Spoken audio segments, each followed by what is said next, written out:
Hi guys! බලමුද candle load එකක් හැදෙන විදිය. මේ තියෙන්නේ scented flower candle load එකක්. කස්ටමර් අපෙන් රික්වෙස්ට් කරලා තිබ්බේ yellow and green කියන theme එක.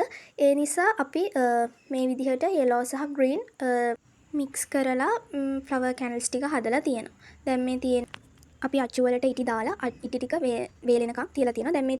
දැන් මේ තියෙන්නේ අච්චුවෙන් ගලවලා අයින් කරගත්තට පස්සේ තියෙන look එක තමයි.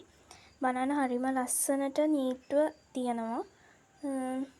හරිම ලස්සනයි ඉතින් බලන්නකො හරිම ඒ වගේම මාරම සුවඳයි. මේ හරිම ලස්සනට තියෙනවා.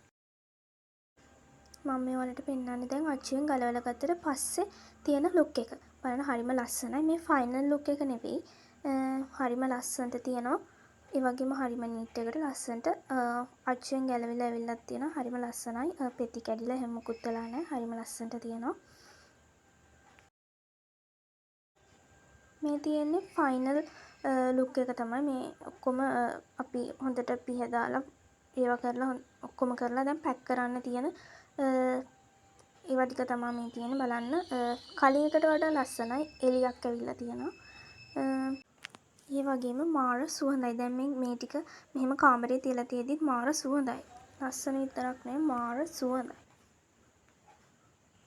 ඉතින් ඔයාලත් කැමති නම් මෙන්න මේ වගේ ලස්සන සුවඳ කැන්ඩල්ස් වලට දැම්මම අපිට ඕඩර් එකක් දාන්න.